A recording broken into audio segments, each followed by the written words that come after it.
안녕하세요. 저는 서울 근교에 사는 30대 후반 여자입니다. 저는 돈 5천만 원으로 유세란 유세는 다 부리는 남편놈과 시모에게 사이다 복수하고 이혼을 해버렸는데요.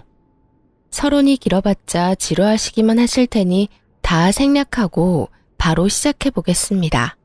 재미있게 들어주세요. 남편과 저는 회사 생활을 하며 만난 커플이었어요. 같은 회사는 아니었고 같은 건물 안에서 일을 하고 있었는데 어느 날 남편이 커피를 자꾸 주더라고요. 일주일 동안 맛있게 드시라며 커피만 주던 남편은 일주일이 지나던 날 저에게 연락처를 물어왔고 전 남편이 꽤 마음에 들었던 터라 연락처를 알려주게 되었죠. 그렇게 밖에서 밥도 먹고 차도 마시는 등 데이트를 하다 연인 사이가 되었고 적당하게 연애를 하다 결혼까지 하게 되었습니다. 그저 행복하기만 했던 결혼 생활은 생각보다 짧았고 다른 환경에서 너무나도 다르게 살아왔던 저희는 다툼이 잦아졌어요. 여보, 밥 다 먹고 싱크대에 넣으라고 했잖아. 그냥 이렇게 두고 가면 누가 치워? 밥도 내가 차리고 설거지도 내가 하는데 당신 먹은 빈 그릇도 내가 치워야 해? 내가 당신 하녀야? 어떻게 이런 기본적인 것도 안 해? 아, 진짜 깜빡했어. 치우면 되잖아. 그리고 좋은 말로 그릇 좀 치워. 이 한마디만 하면 안 돼? 입만 열었다 하면 애국가 1절부터 4절까지 할 태세로 잔소리를 해. 당신 때문에 내 귀가 멀게 생겼다고 하도 잔소리를 해대서. 잔소리가 듣기 싫으면 애초에 잔소리 들을 짓을 안 하면 되잖아. 나라고 잔소리하고 싶어서 하는 줄 알아? 듣는 사람보다 하는 사람이 더 피곤하고 괴로운 게 잔소리라고. 뭘 알지도 못하면서. 이것 봐, 또 말 길어지잖아. 오늘은 좀 그만해라. 이러다 진짜 귀에서 피날 지경이야. 나 피곤하다고. 이외에도 수도 없이 많은 부분이 부딪히기 시작했고 그 이유는 대부분 남편의 기본도 되지 않은 부분들이었어요. 양말 뒤집어 벗어놓기는 기본이었고 코앞에 빨래통을 두고도 옷을 벗는 족족 아무렇게나 벗어두기도 했어요. 또 쓰레기통에 음식물을 버리기도 했고 재활용통에 쓰레기를 버리기도 하더군요. 그럴 때마다 제가 무어라 하면 그 모든 말을 잔소리라고 하며 짜증만 내게 일쑤였고 다 알아서 한다며 회피형 대답만 하고선 정작 하지 않을 때가 더 많았죠. 피곤하다는 이유로 청소 한 번, 설거지 한 번을 하지 않는 남편을 보며 이러려고 결혼했나 회의감까지 들기 시작했어요. 가장 어이가 없고 화가 났던 것은 바로 집 유세를 부리는 것이었어요. 하물며 우리가 사는 집은 남편 혼자만의 힘으로 마련한 집도 아닌데 말이죠. 딱 5천만 원 더 낸 것으로 말끝마다 내 집 타령을 해대는 꼴이 참 기가 막히더군요. 역시 내 집이 최고야. 그렇지 않아? 아, 당신은 모르겠구나. 당신 명의로 된 집은 없으니까. 명의는 당신 명의라도 이 집 우리 반반 내서 마련한 거 잊었어? 왜 계속 그런 식으로 말해? 당신이 그러니까 나 기분 나쁘려고 해.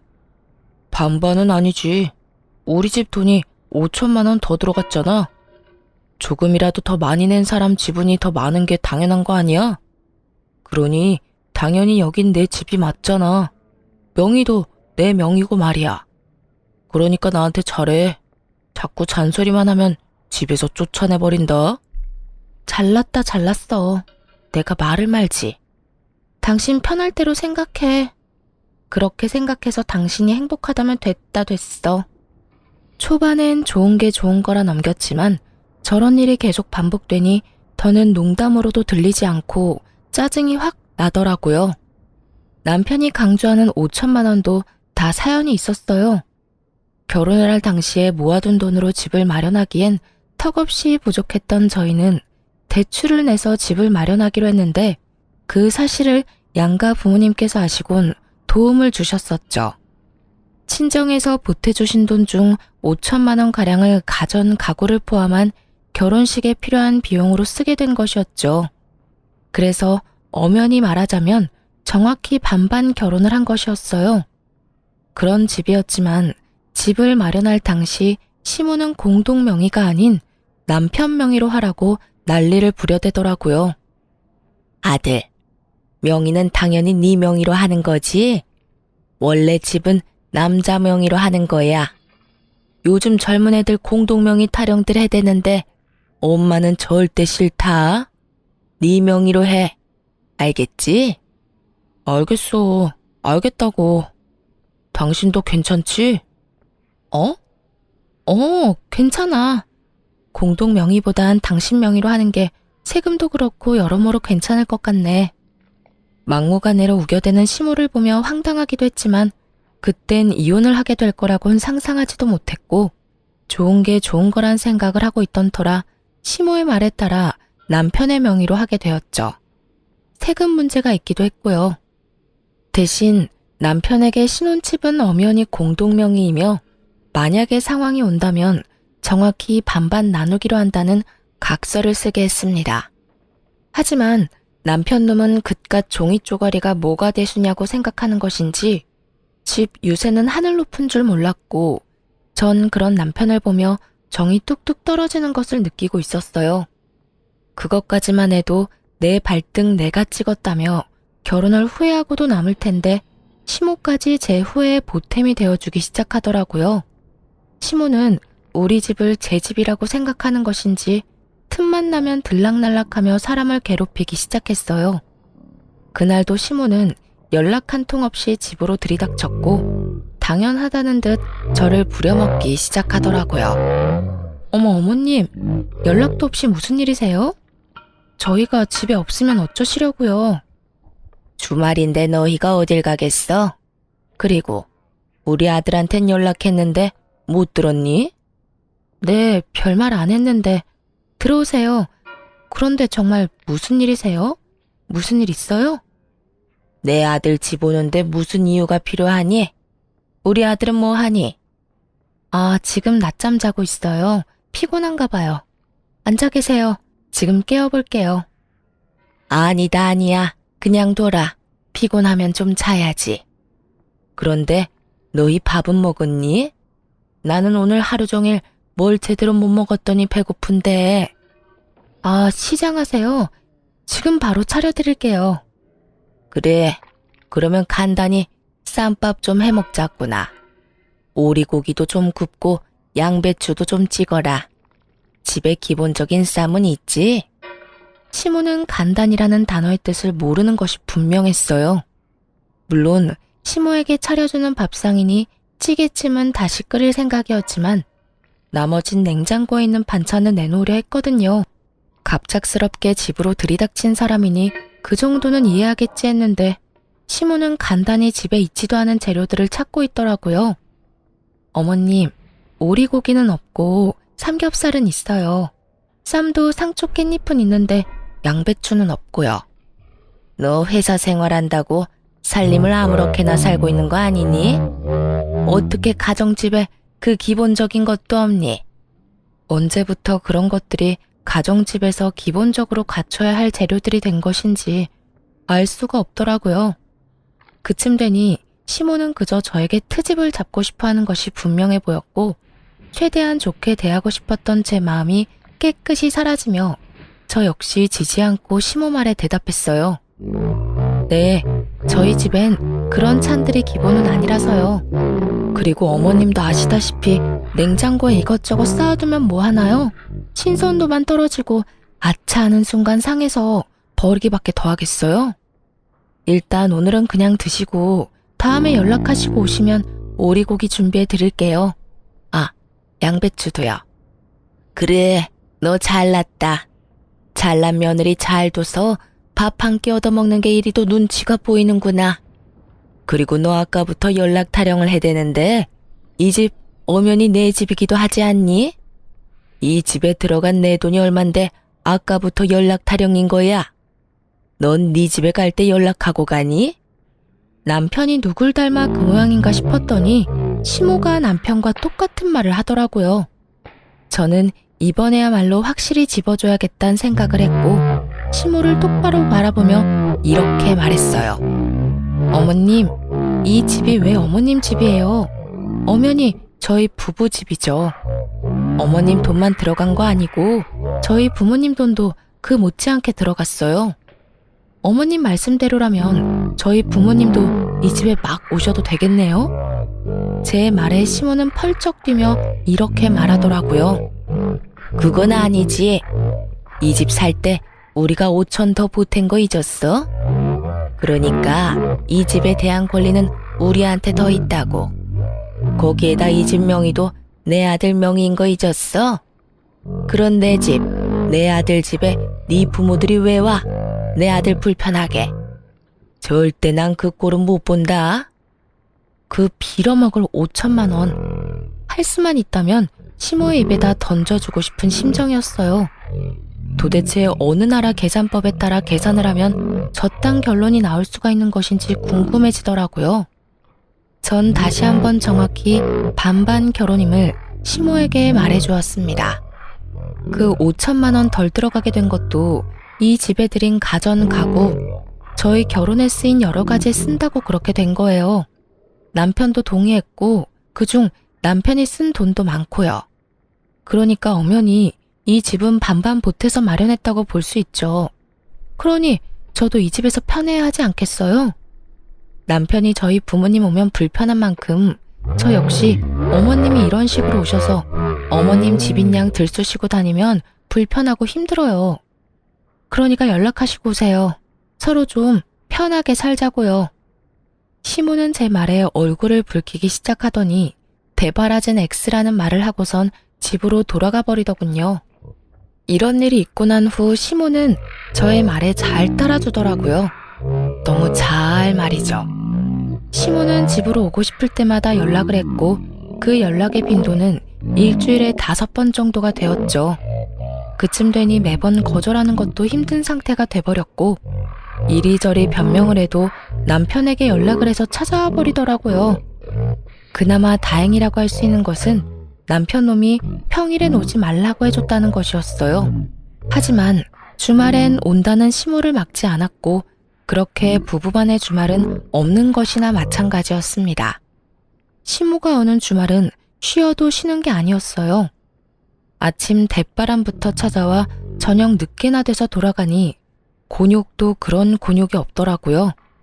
삼시세끼를 매번 다르게 차려야 하는 것은 물론이고 간식, 과일, 때론 생과일 주스까지 직접 만들어 대령하라고 하니 없는 당직이라도 만들어 회사에 출근하고 싶은 심정이었어요. 그렇게 한 달이 지나가던 어느 날 시모에게 또 전화가 왔고 언제나 그렇듯 또 오겠다고 하더라고요. 결국 전 폭발을 해버렸고 남편에게 화를 내버렸어요. 엄마, 내일 또 온대. 엄마도 많이 적적하신가 보네. 매주 이렇게 우리 집에 오는 거 보니까 말이야. 황당하더라고요. 시모가 혼자 있는 것도 아니고 시부가 버젓이 살아계시는데 적적함이라는 단어가 왜 나오는지 이유를 알 수가 없더라고요. 적적? 지금 적적하다고 했어? 아버님도 계시는데 적적하긴 뭐가 적적하시다는 거야. 아니, 당신 말대로 적적하시다고 해도 이건 아니지. 어떻게 매주마다 결혼한 아들 집에 올 수가 있어? 해도 너무하잖아. 너무하긴 뭐가 너무하냐? 외롭고 심심하면 아들 집 올 수도 있는 거지. 당신이야말로 너무한다 생각 안 해? 다른 사람도 아니고 부모님이 자식 집에 와서 시간 좀 보내겠다는데 이렇게 싫어하는 건 좀 아니지. 부모님이 한평생 우리 곁에 계시는 것도 아닌데 있을 때 잘해드려야 할 거 아니야. 돈 드는 것도 아니고 그저 집에 와서 시간 좀 보내고 싶다는데 그냥 그러려니 하고 넘어가. 그러려니? 당신 같으면 그러려니가 되겠어? 나 지난 한 달 동안 주말에 단 하루도 못 쉬었어. 하루가 뭐야? 깨어있는 시간 내내 제대로 쉬지도 못했다고. 당신만 회사 다니니? 나도 회사 다녀. 나도 일하는 사람이라고. 나도 주말에 쉬어야 하는데 어머님 때문에 제대로 쉬지를 못하고 있다고. 그런데 그러려니? 말이면 다인 줄 알아? 좀 적당히 좀 해, 적당히. 무슨 여자가 입만 뗐다 하면 말이 길어져? 적당히 할 줄을 몰라? 내가 일해서 엄마 온다고 할 때마다 그냥 오라고 하는 거야. 엄마라도 와야 당신이 조용하니까. 그제야 남편 놈이 죽어라 시모를 집에 오게 한 이유를 알겠더라고요. 아니, 잔소리를 하고 싶어서 하는 사람이 세상 천지 어디에 있나요? 다들 알다시피 잔소리를 듣는 사람도 피곤하겠지만 잔소리를 하는 사람도 그 못지않게 피곤하고 감정이 상하는데 남편은 전혀 그런 생각은 하지도 않고 그저 제 잘못으로 몰아가고 있더라고요. 뭐? 당신 지금 그걸 말이라고 해? 내가 틀린 말 했어. 당신 잔소리 심하게 하잖아. 그러니까 우리 엄마 오는 게 싫으면 잔소리 좀 하지 마. 그러면 우리 엄마 보고 오지 말라고 할 테니까. 남편은 도리어 저에게 화를 내며 저만 이상한 사람으로 몰아갔고 저는 이런 순간마다 이혼이라는 단어가 절로 떠오르게 되었어요. 하지만 그때마다 이런 걸로 이혼까지 해야 하나 하는 생각이 들기도 했고 바보 같은 미련 때문에 이혼을 쉽사리 결정할 수도 없었어요. 그렇게 피곤한 일상을 보내던 어느 날 친정 부모님께서 연락이 왔더라고요. 딸, 어디야? 집이야? 엄마, 나 집인데 왜? 오려고? 아빠랑 볼일 보러 나왔는데 마침 근처라서 잠시 들려도 될까 해서 전화했지. 너희한테 줄 것도 있고 해서 말이야. 혹시 피곤하니? 아니, 피곤하기는. 얼른 와요. 기다리고 있을게. 집으로 오신 부모님은 양손 가득 먹거리와 함께 영양제 등 몸에 좋은 것들을 사가지고 오셨고 전 이런 부모님을 그냥 보내기가 싫어 식사를 하고 가시라고 했어요. 부모님도 저희 집에 처음 오셨던 터라 구경도 할 겸 시간을 보내다 가겠다 하시더라고요.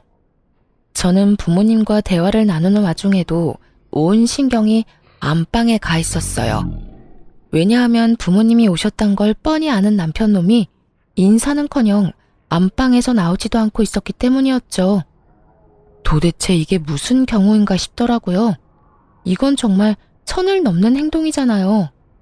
그래서 전 부모님의 눈치를 살피다 안방으로 들어가게 되었고 방에서 침대에 누워 휴대전화를 보며 낄낄거리는 남편을 보는 순간 화가 머리끝까지 치솟았어요. 당신 지금 뭐해? 우리 아빠 엄마 오는 소리 못 들었어?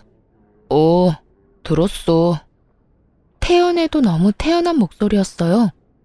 남편은 굳이 길게 말하지 않았지만 그래서 어쩌라고 라는 뒷말이 들리는 듯 하더군요. 전 밖으로 목소리가 새어나가지 않도록 조용히 남편에게 말했어요. 들었으면 나와서 인사는 해야 할 거 아니야? 그 정도는 예의 아니야? 이젠 내가 인사하는 것까지 알려줘야 해? 나 피곤하단 말이야. 그냥 나 잔다고 그래. 깊게 잠들어서 못 깨운다고 하면 되잖아.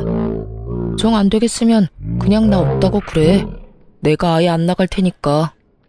당신 지금 그걸 말이라고 해? 아무리 피곤해도 우리 아빠 엄마가 왔는데 인사도 안 할 수가 있어. 불편한 걸 어떻게 해?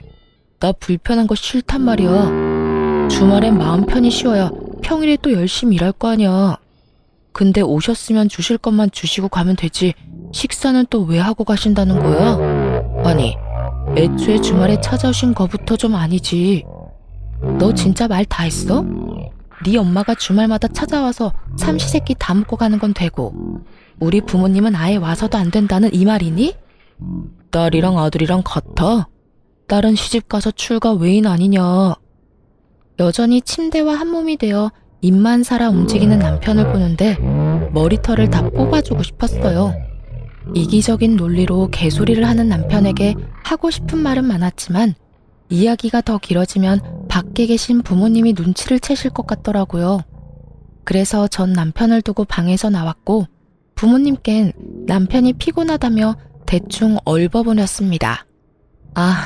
남편이 많이 피곤한가 봐. 요즘 회사 일이 바빠서 오늘 아침까지 집에서 일하다가 좀 전에 잠들었거든. 그래서 그런지 깨워도 못 일어나네. 그냥 자게 두고 우리끼리 맛있는 거 먹자.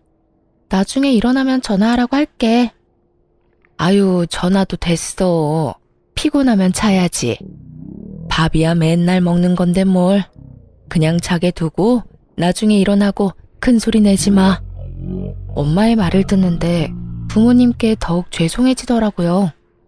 이때껏 제가 너무 바보처럼 참고 살아 남편이 우리 부모님까지 무시하나 하는 생각이 들기도 했고요.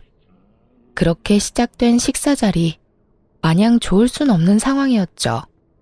저는 저대로 웃고는 있는데 웃는 것이 아니었고 부모님은 부모님대로 눈치를 살피시느라 밥을 씹지도 않고 삼키고 계셨고요.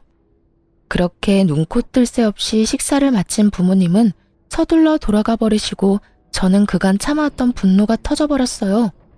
당신 진짜 해도 해도 너무한다. 우리 부모님을 무시해도 정도가 있지. 어떻게 진짜 안 나와볼 수가 있어? 당신 이거밖에 안 되는 인간이었어? 내가 뭘 어쨌다고 그래. 내가 피곤하다고 안 나간다고 했잖아. 장인어른 장모님이 뭐라고 하신 것도 아니고 식사 잘하시고 가셨으면 된 거 아니야? 당신이 보기엔 잘 드시고 가신 것 같아? 국 반찬은 그대로 있고 밥만 드시더라. 그 밥도 제대로 씹지도 않고 삼키시고. 딸 집에 처음 왔는데 우리 아빠 엄마가 이딴 취급이나 받고 가셔야 했어? 어쨌든 밥은 다 드셨네. 아예 쫄쫄 굶고 간 것도 아니잖아. 아 진짜 사람 피곤하게 좀 만들지 마. 뭘 잘한 게 있다고 화를 내는 남편 놈을 보며 저 역시 참지 않고 쏘아붙였어요. 내가 어머님 왔을 때 어떻게 했는지 기억 안 나? 나도 피곤하고 힘든데도 삼시세끼 다 해드리고 간식에 과일까지 다 대접해드렸어. 내가 한 만큼 해달라는 것도 아니었잖아. 그냥 나와서 인사하고 밥 한 끼 같이 먹자는 건데 그것도 힘들어? 힘들어. 솔직히 말해서 나 당신 부모님들이랑 마주보고 밥 먹는 거 불편하고 힘들어서 너무 싫다고. 그리고 내가 우리 엄마 왔을 때 그렇게 해달라고 했냐? 당신이 착한 며느리병 걸려서 알아서 다 한 거 아니야? 혼자 미움받기 싫어서 다 해놓고선 이제 와서 왜 나한테 이래? 그렇게 싫었으면 당신도 나처럼 아예 방에서 안 나오면 되는 거잖아. 사랑하는 남자의 부모님이기에 잘 대접하고 싶었던 저의 마음을 착한 며느리병이라고 하더군요. 그런 남편의 비수꽂는 말을 듣는데 제 마음속 무언가가 와장창 깨지는 느낌이 들었어요. 착한 며느리병? 당신 정말 그렇게 생각하고 있었어? 와, 진짜 내가 기가 차서 말이 안 나온다. 난 있잖아. 착한 며느리병도 아니고 칭찬받고자 한 일도 아니었어. 난 그저 내가 사랑하는 남편의 부모님이니까 내가 힘들고 지쳐도 할 수 있는 것까진 최선을 다해 대접해드리고 싶어서 그랬던 거라고. 그러니까 누가 그렇게 하라고 했어? 앞으로 하지 말라고. 그렇게 힘들고 지치는데 왜 해? 당신 바보야? 바보? 그래, 당신 말이 다 맞네. 내가 바보였네. 알겠어. 그러면 앞으로 나도 당신처럼 어머님이 오든 말든 안방에서 안 나와도 상관없다 이거지? 알겠어. 당신 후회하지 마. 후회는 무슨? 당신이 어떻게 하든 후회 안 할 테니까 앞으로 당신도 내가 어떻게 하든 상관하지 마. 결국 남편은 잠자고 있던 제 코털을 건드렸고 전 결혼하고 처음으로 시모의 방문을 기다리게 되었습니다. 며칠 뒤 기다리고 기다리던 시모에게서 집으로 온다는 연락이 왔고 전 안방 열쇠와 먹거리를 챙겨 안방에 들어가 문을 잠가버렸어요. 네, 저는 남편이 권한 대로 그리고 남편이 제 부모님께 한 그대로 하기로 한 것이었죠. 여보, 엄마 왔어. 나와.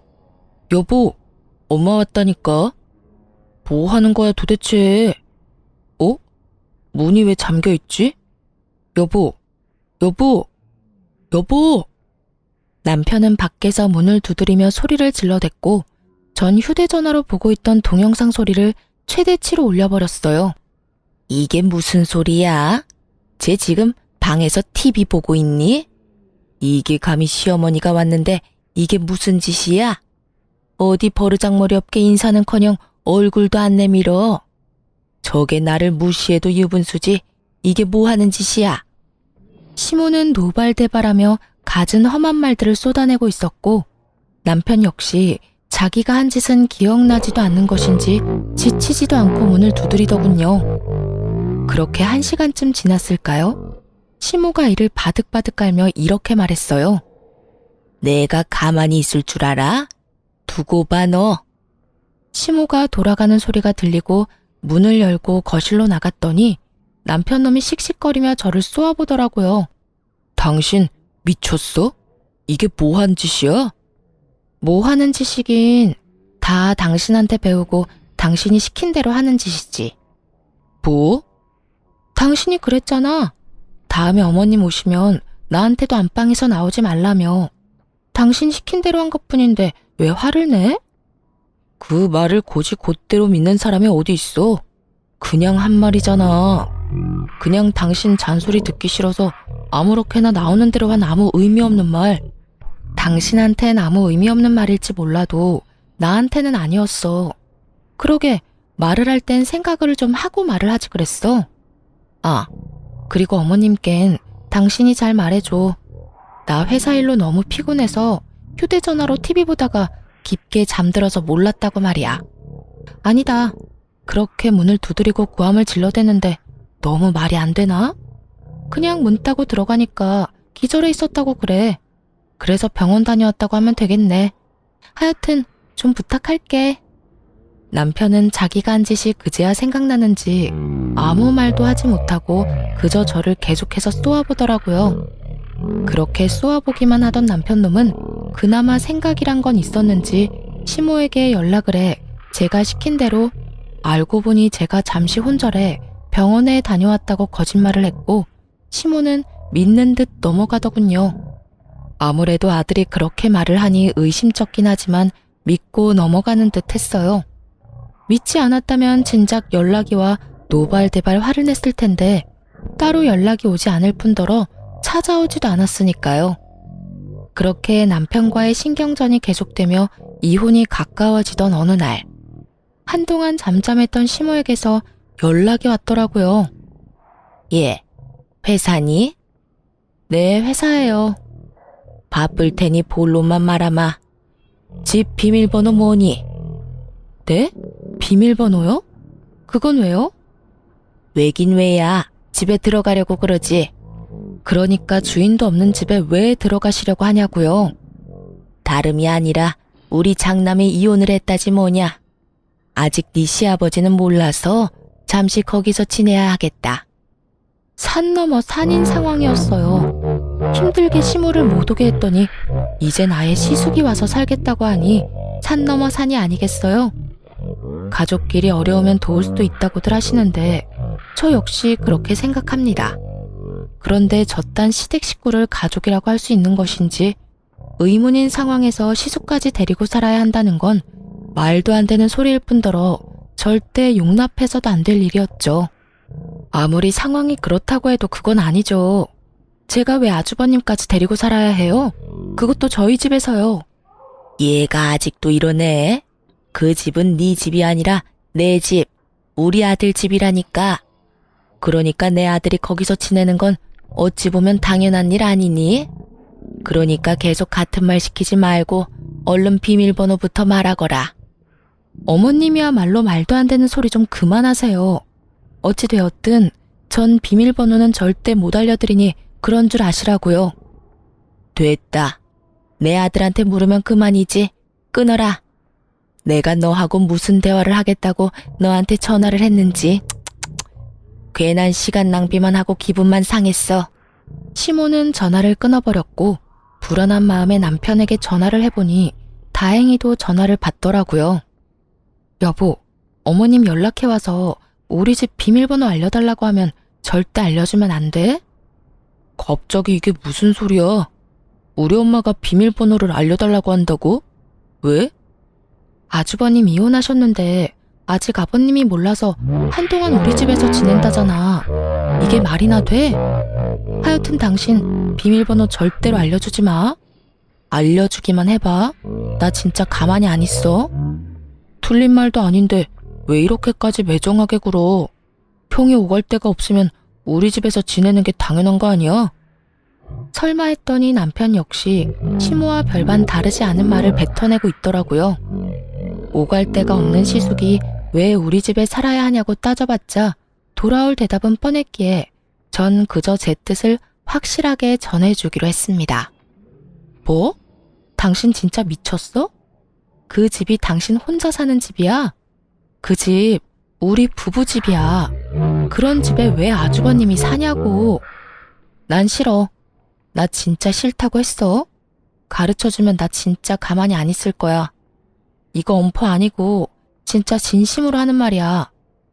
내가 비밀번호 알려주면 이혼이라도 하겠다는 말처럼 들린다. 이혼? 왜? 못할 것 같아? 난 그 생각도 충분히 하고 있거든. 그러니까 절대 알려주지 마. 그러든가 말든가 알아서 해.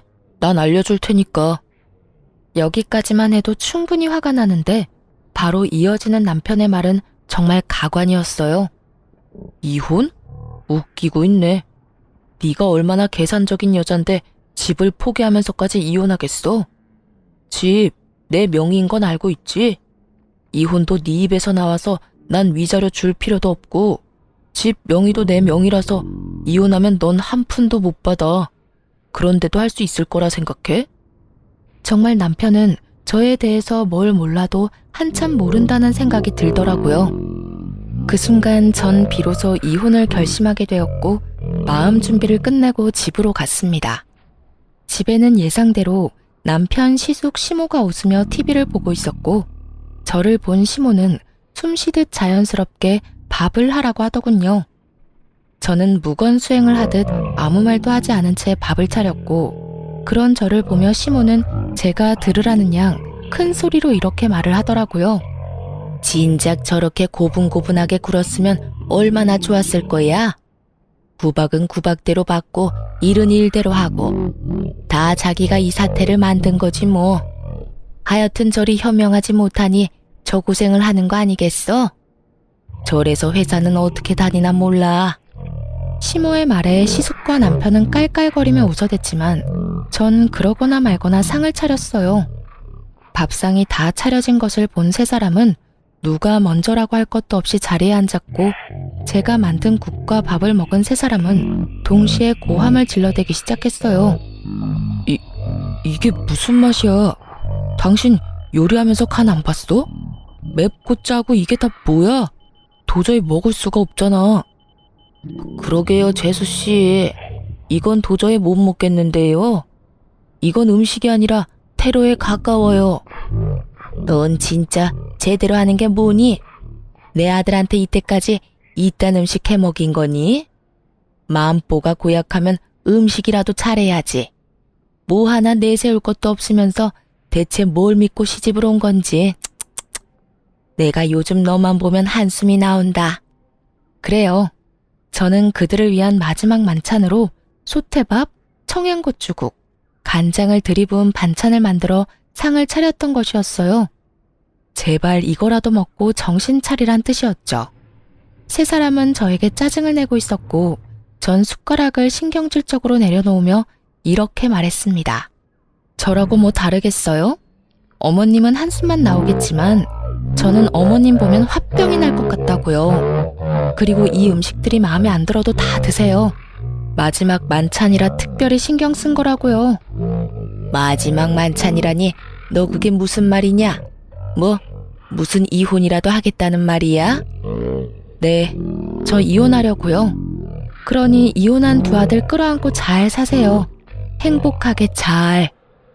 자극적인 음식에 물만 벌컥벌컥 마셔대던 남편놈은 제 입에서 이혼 소리가 나오자 물잔을 내려놓고선 저에게 따져묻기 시작했어요.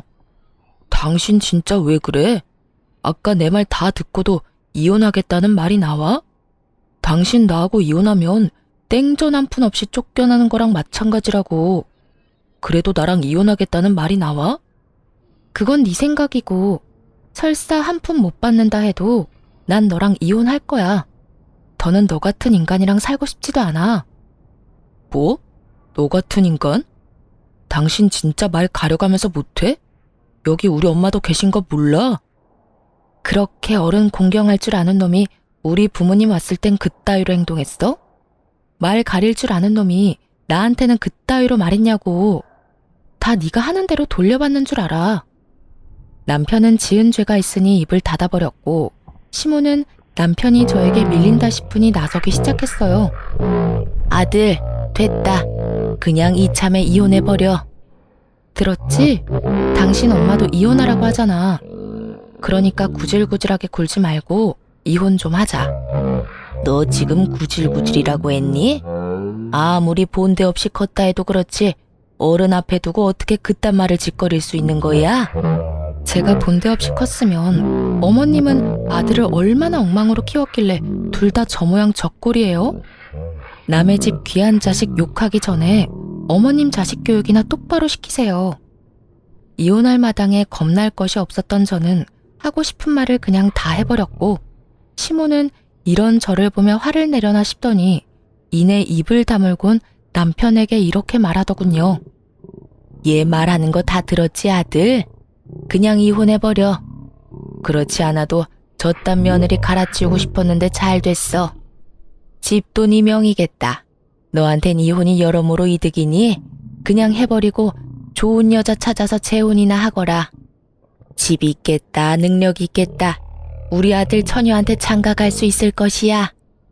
시모의 말에 남편 역시 그렇게 하는 게 좋겠다며 저에게 이혼을 하자고 했고 시숙은 동생이 이혼을 하든 말든 그저 쭉 살 곳이 생겼다며 기뻐하더라고요. 그래, 하자. 누가 이혼하자면 못할 줄 알아? 나도 당신 같은 여자한테 미련 없다 이거야. 불쌍해서 데리고 살아줬더니 고마운 줄도 모르고 당장 이혼해, 당장. 그러면 나 이 집에서 쭉 살아도 되는 거야, 엄마? 아싸, 그렇지 않아도 어디 가서 살아야 하나 걱정이었는데. 그래, 우리 장남. 앞으로 그냥 여기서 살면 돼. 여기 네 동생 명의로 된 네 동생 집이야. 이혼해도 명의가 네 동생 거라 아무 상관없어. 그러니까 여기서 새 출발해. 이렇듯 파렴치하게도 기뻐하는 새 인간에게 그들에겐 잔인하지만 저에게는 즐거운 진실을 알려주고 싶었지만 우선 즐기게 두기로 했습니다. 일단 그들은 세 사람인 반면에 저는 혼자이기도 했고 희망과 꿈이 클수록 절망도 클 것이라 생각했기 때문이죠. 저는 짐을 싸 친정으로 갔고 친정에서 이혼을 진행하게 되었어요. 빨리 이혼하고 싶어 이혼 노래를 부르던 남편 놈과 시댁 것들은 이혼이 진행되면 될수록 얼굴이 사색이 되어가더군요. 그 이유는 자신들의 뜻대로 되는 것이 단 하나도 없었기 때문이었어요. 저는 남편이 각서를 쓴 다음날 바로 공증을 받았을 뿐만 아니라 만일을 대비해 녹음까지 해놨었죠. 온전히 자신의 것이라고 믿어 의심치 않았던 남편 명의의 아파트는 각서 내용대로 정확히 반반으로 나누게 되었어요. 거기에다 시모가 저를 부려먹은 대화 역시 통화 녹음과 문자로 보관 중인 상태였죠. 그렇게 남편과 시모는 저에게 위자료까지 주게 되었습니다. 이혼이 마무리되던 날 전 남편 놈은 눈물까지 고인 눈으로 저를 노려보더라고요. 그러다 울겠다. 지금 안 울게 생겼어? 아파트에 위자료까지. 생각지도 못한 돈이 너한테 다 들어가게 생겼는데. 생각지도 못했다는 사실이 난 놀랍다 놀라워. 내가 보탠 돈이 있는데 그깟 명의 하나 때문에 다 네 몫이 될 거라 생각했어? 착각도 그 정도면 병이고 욕심이 과하면 탈이 나는 법이야. 그러니까 앞으론 그딴 심보 버리고 착하게 좀 살아라. 전 남편은 끝까지 저를 노려봤고 전 콧노래를 부르며 이혼을 할 수 있었습니다. 저의 복수는 이것이 끝이 아니었어요. 오히려 이제부터가 시작이었죠. 전 이혼을 진행하며 전 시부에게 전화를 걸어 전 시숙을 이혼 사실과 함께 전 남편과 이혼하게 된다는 사실 역시 알리며 이혼 사유에 대해 낱낱이 밝혀버렸어요. 시부는 머리 끝까지 화가 나 집을 살 때 보태주셨던 모든 돈과 지원을 끊어버림과 동시에 세 사람을 집에서 쫓아내버리고 전 시모와 이혼을 진행 중이라고 하더군요. 평소에도 전 시부는 전 시모가 아들들 사람에 지나치게 개입하며 며느리들을 괴롭히는 모습을 보며 하지 말라고 여러 번 경고했는데 전 시모는 그 말을 전혀 듣지 않았던 것이죠. 알고 보니 전 시숙 역시 전 시모의 개입 때문에 이혼을 하게 되었고 저 역시 비슷한 이유로 이혼을 하게 되었으니 더는 그런 전 시모와 함께 살고 싶지도 살 이유도 없다고 하시더라고요. 전 시모가 이혼할 처지에 놓이자 전 남편이 급했는지 전화가 다 왔더라고요. 야, 너 진짜 미쳤어. 우리가 이혼했으면 끝난 거지. 왜 우리 아버지한테까지 전화해서 이사다를 만들어? 지금 너 때문에 우리 엄마까지 이혼하게 생겼다고. 어떻게 책임질 거야? 그렇지 않아도 아버님께서 그러시더라. 집에서도 쫓겨났다며? 어떡하니? 셋 다 돈도 없을 텐데 집에서도 쫓겨났으니 이제 오갈 데 없는 거지꼴이겠네. 너 지금 말 다 했어? 왜? 내가 틀린 말 했어? 맞잖아. 오갈 데도 없는데 돈도 없으면 그게 거지지. 거지가 뭐 별건가? 나한테 이럴 시간에 저렴한 월세방이라도 찾아봐. 나이 지긋한 네 엄마하고 이혼한 네 형이랑 언제까지 밖에서 살 순 없을 거 아니야. 이게 다 누구 때문인데 네가 감히 그딴 말을 해. 네가 우리 아버지한테 다 이르지만 않았어도 우리 신세가 이렇게까지 처량해질 일도 없었거든. 야, 입은 삐뚤어졌어도 말은 좀 바로 하자. 일이 이렇게 된 건 너랑 네 엄마 때문이야. 네 형도 한몫하기도 했고.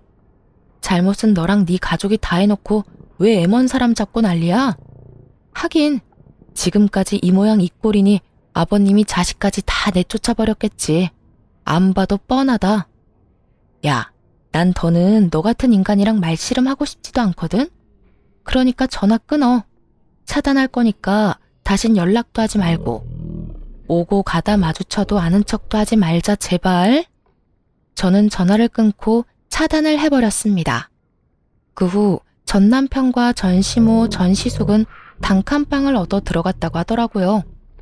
이혼한 전 시모와 이혼한 아들 둘이 한 집에서 오손도손 잘 살아가는 꼴이 참 볼만하다 싶었네요. 이혼을 하고 난 후 친한 회사 동료들은 저에게 이혼 사유를 물어왔고 전 숨기지 않고 모든 사실을 말해주었어요. 제가 잘못한 것도 아니었기에 굳이 숨기고 싶지도 않더라고요. 소문은 빠르게 퍼져나갔고 결국 사람들의 손가락질을 버티지 못한 전 남편은 사표를 쓰고 회사를 그만두게 되었다는 이야기가 들려왔어요. 이젠 회사까지 그만두면 다신 볼 일이 없을 거라 생각했는데 회사를 그만두는 날 전 남편이 저를 찾아왔더라고요. 야, 너 진짜 이렇게까지 해야 했어? 내가 뭘? 네가 소문냈잖아. 우리가 왜 이혼하게 됐는지. 아름다운 이별 몰라? 끝까지 이렇게 더럽고 치사하게 굴어야겠어? 아름다운 이별 같은 소리 한다. 너는 아름다운 이별이 하고 싶어서 아파트 혼자 다 가지려고 했어? 그것도 너 혼자 산 집도 아니고 반반 보태서 마련한 집을? 양심이 없어도 적당히 없어야지. 다 네가 지은 죄값 네가 다 받는 거라고 생각해. 그리고 소문 중에 틀린 말도 없었잖아. 안 그래? 틀린 말은 없었어도 그렇게까지 다 말할 필요는 없었잖아. 그냥 성격 차이라고 해줄 순 없었어? 그래도 우리가 살았던 정이 있는 건데 이렇게까지 나를 끝까지 몰고 가야만 했었냐고. 난 그저 묻길래 있는 사실 그대로 말해준 것뿐이야. 그리고 소문이 어떻듯 당신 당당했잖아. 당신은 이혼하는 그 순간까지 나한테 잘못한 거 없다고 했던 사람이야. 그런 사람이 이제 와서 사람들이 욕하고 손가락질하니까 부끄럽긴 한가 보다. 잘못된 행동이란 걸 느끼기는 하는가 봐. 아니거든. 난 여전히 내가 잘못했다고 안 생각하거든. 그래? 그렇게 생각해서 당신 마음이 편하다면 그렇게 생각해. 이젠 난 당신이 어떻게 생각하든 아무 상관도 없는 사람이니까. 그러면 난 바빠서 이만 가볼게. 이젠 다신 마주치지 말자.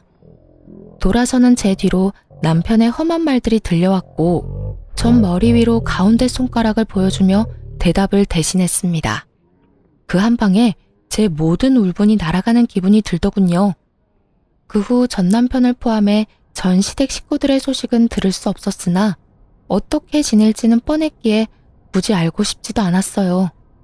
그렇게 전 다시 화려한 싱글이 되었고 시간은 빠르게 흘러 이혼을 한 지 3년이 되었네요.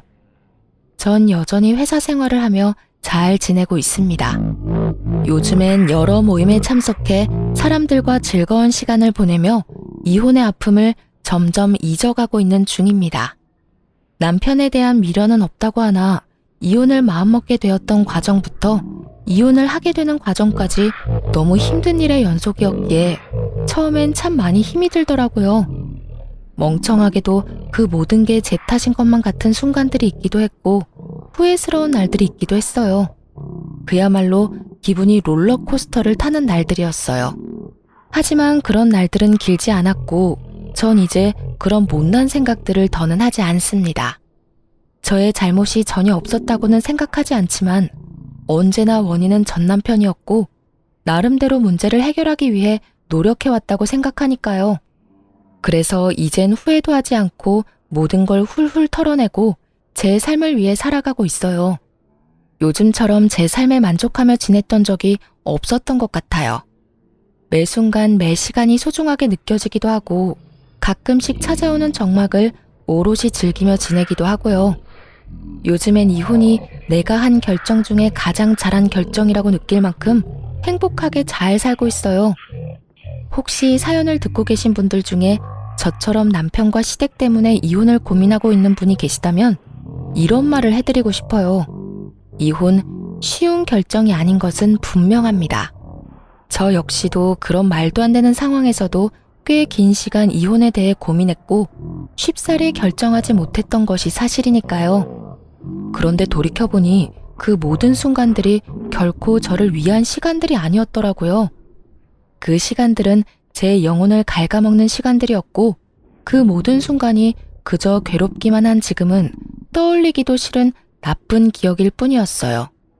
그러니 여러분, 자신을 괴롭히지 말고 현명한 선택, 옳은 선택할 수 있길 제가 응원하겠습니다. 여러분도 제 행복을 위해 응원해 주실 거죠?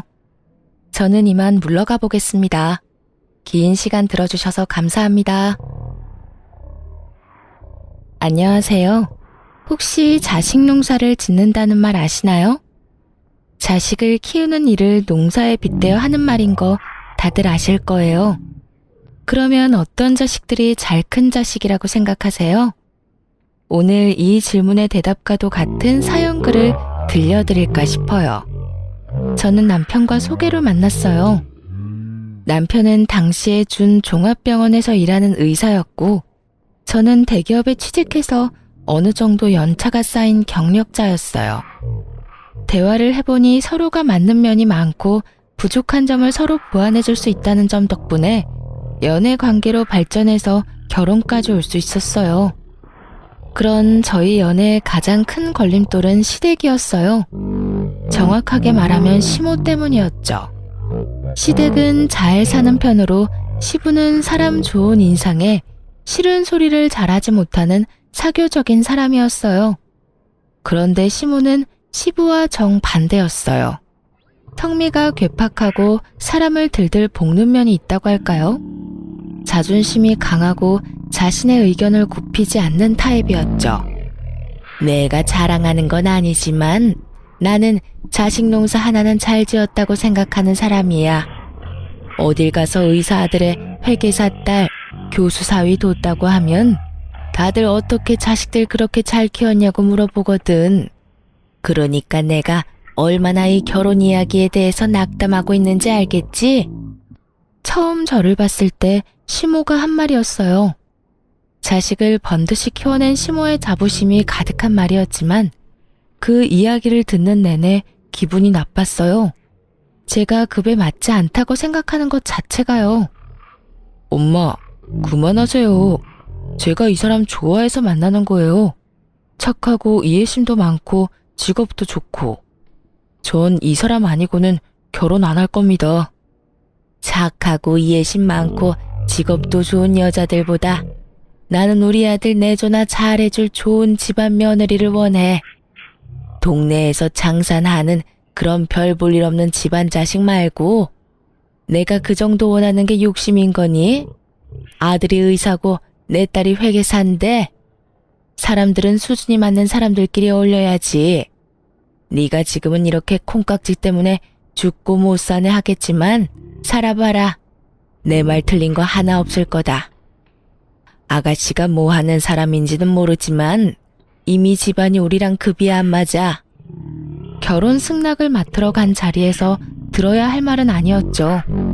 저희 부모님이 들으시면 당장 그만두라고 했을 말들을 들으면서도 저는 남편 하나만 믿고 결혼했어요. 게다가 결혼 허락을 맡으러 오기 1년 전에 아버지가 돌아가시고 유산으로 남긴 제 몫의 7천만 원 중에 이미 5천만 원을 남편이 개원하는데 빌려줬거든요. 어머니, 저희 부모님은 시골에서 음식점 하시지만 저는 수도권의 큰 대기업의 정규직으로 일해요. 연봉도 많고요.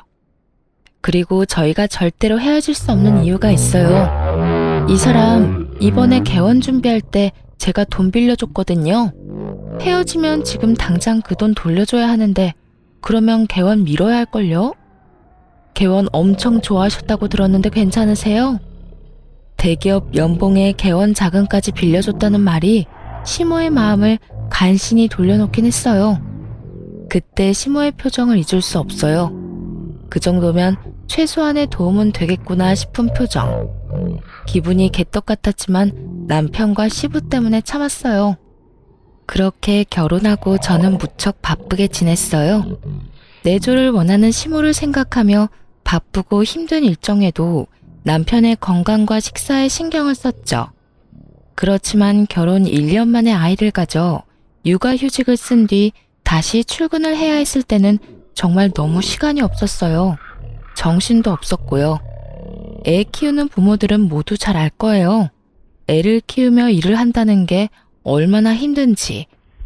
게다가 남편이 육아를 도와줄 수 없는 환경이라면 육아휴직 후 오랜만에 출근한 상황이라면 시간뿐만이 아니라 몸이 10개라도 부족하다는 걸요. 그래서 저도 시모에게 연락하는 일이 점점 뜸해졌어요. 그래도 일주일에 2번은 꼬박꼬박 연락했어요. 한 번은 시부에게, 한 번은 시모에게요. 두 분의 사이가 좋은 게 아니라서 그렇게 따로 연락을 드렸지만 그래도 며느리에게 연락 왔다는 말 정도는 하고 사는 줄 알았거든요. 그런데 시모는 그게 싫었던 모양이었어요. 제 생일에 남편이 양가 가족과 함께 식사를 하고 싶다고 했어요. 솔직히 불편한 마음이 더 컸죠.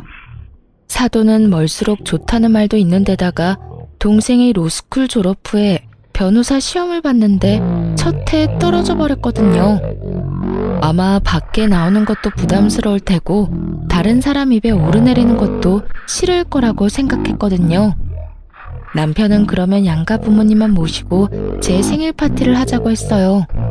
그러면 두 가족이 모였는데 그때 시모가 밥 잘 먹는 저희 친정어머니에게 말을 꺼냈어요. 사부인도 마음이 영 불편하겠어요. 자식 농사 잘못 지으면 고생한다는데 아들이고 딸이고 얼마나 마음에 안 들겠어요.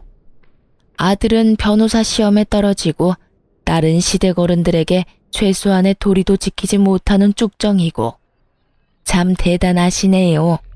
어떻게 그런 쭉정이를 다른 집에다 팔 수가 있어요?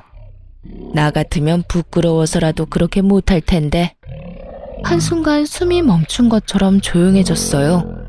시모의 발언은 선을 넘어도 한참 넘은 말이었죠. 친정엄마의 얼굴이 새하얗게 질린 데다가 당황스러운 기색이 역력했어요. 저도 그 말 듣고 있다가 너무 놀라 시모에게 큰 소리를 내고 말았어요. 어머님, 그게 무슨 말씀이세요? 내가 틀린 말 했니? 네가 바쁘면 얼마나 바쁘다고 연락을 일주일에 한 번만 해? 어른들이랑 같이 사는 게 아니면 매일 전화하고 한 번 물어야 하는 건 당연한 도리 아니야.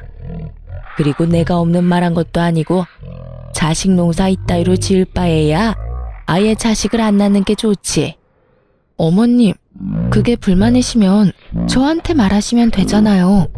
꼭 제 생일에 저희 친정 부모님 있는 곳에서 그런 말씀 하셔야겠어요. 그럼 언제 말하니? 네 잘못을 너희 어머니도 알아야 할 것 아니야. 그럼 네가 처음부터 잘하지 그랬어? 제대로 못한 건 너야. 그리고 너 어디서 두 눈 똑바로 뜨고 대드는 거야? 네가 그런다고 내가 무서워할 줄 아니? 시모는 자기 말이 틀림이 없다며 대놓고 저를 저격하며 화를 내기 시작하더군요. 아나 무인이라는 말이 딱 맞는 상황이었죠. 저도 시모에게 당하고 있지만은 않았어요. 남을 비난하고 싶으면 적어도 본인에게는 비난받을 일이 없어야 하는 게 당연한 일이죠. 그렇지만 시모도 그리 결백한 사람은 아니었거든요. 어머님, 그러는 어머님은 할머님한테 매일 연락 안 하시잖아요. 제가 매번 할머님한테 전화드리면 할머님이 뭐라 하시는지 모르시죠? 며느리가 면회 한 번, 전화 한 번을 안 한다고 신세 한탄만 하세요. 그런 어머님이 저한테 며느리의 도리라는 걸 가르치신다고요? 제가 시조모를 들먹이자 그제야 시모 입이 뚝 멈추더군요. 시모와 시조모는 사이가 무척 안 좋거든요. 그 때문에 연락도 시부가 한다고 들었으니까요. 그렇게 연락의 중요성을 말씀하시는 분이 그 중요한 걸 안 하면서 저한테만 뭐라 하시는 건 좀 웃기다고 생각하지 않으세요? 그리고 제가 어머님보다야 훨 낫죠. 저는 최소한 일주일에 한 번은 연락하니까요. 1년 365일 연락은 아버님한테만 맡겨놓는 어머님보다는 훨씬 양호한 수준이잖아요. 안 그래요? 뭐? 지금 너 나 가르치는 거니? 나는 지금 너랑 나 사이의 도리를 알려주는 거야. 왜 갑자기 할머니를 끌고 와? 할머니 끌고 오면 네가 이길 줄 알아? 결국 분위기가 과열되자 시부가 중간에 끼어들었어요. 그만해. 당신 잘한 거 하나도 없어. 며느리가 바쁜 거 다 알잖아. 남편 내조하느라 애 혼자 보느라 일까지 하면서 돈까지 벌어주느라 그런 며느리 몸 상한 곳 없나 물어보지는 못할 망정 전화를 안 했다고 이 난리를 피워? 마음을 좀 곱게 써. 쓸데없는 보석들한테만 관심 쏟지 말고 며느리랑 우리 부모님한테도 관심 좀 주라는 말이야. 그리고 전화통화는 할 말이 있을 때만 하면 되는 거지 똑같은 말 주고받을 거면 굳이 왜 해? 당신은 왜 나한테만 큰 소리예요? 남들에게 싫은 소리 못하는 시부였지만 시모에게만은 그렇게 싫은 소리를 잘하더군요. 결국 분위기가 완전히 엉망이 되고 자리는 어정쩡하게 파했죠. 친정엄마는 기분이 확 상해서 울면서 집에 가셨고 남편은 제 눈치만 보기 바빴어요. 상황이 이렇게 될 줄 몰랐으니 어쩔 수 없는 일이었지만 그 상황에서 제 편 한번 들어주지 않은 남편에 대한 실망도 컸어요. 매일 연락하지 않았다는 이유로 남의 귀한 자식들을 쭉정이로 만들어 친정어머니를 모욕한 시모를 용서하고 싶은 마음은 눈꽃만큼도 없었어요. 걸어온 싸움은 받아주는 게 당연한 거고요. 동생은 그 다음 해에 변호사 시험에 합격했어요. 그리고 꽤 큰 로펌에 취직하게 됐고요. 동생뿐만 아니라 저에게도 좋은 일이 있었어요. 부서에서 승진하게 됐거든요. 직급이 높아져 연봉에도 좋은 일이 생겼죠. 딱히 시모에게 알리고 싶은 마음도 없었어요. 동생이 대형 로펌에 취직한 다음 달에 남편 시모와 함께 남편의 외삼촌들, 즉 외가 식구들 모임에 가게 됐어요. 솔직히 안 가고 싶었지만 남편이 애걸복걸하는 바람에 나가게 됐거든요. 이때도 시모와 제 사이는 냉랭했죠. 그런데 외숙부가 지인과의 사이에 문제가 있었던 것 같더라고요. 서로 의가 상해서 고소 고발을 하겠다며 법정 다툼을 예고한 상황이었다는데 변호사를 어떻게 구해야 하는지 이야기가 나왔거든요. 여보, 처남한테 이야기 한번 해봐. 이번에 변호사 시험 합격하고 대형 로펌에 들어갔다고 하지 않았어? 들뜬 얼굴로 제게 묻는 남편을 보다가 제가 시모에게 얼굴을 돌렸어요.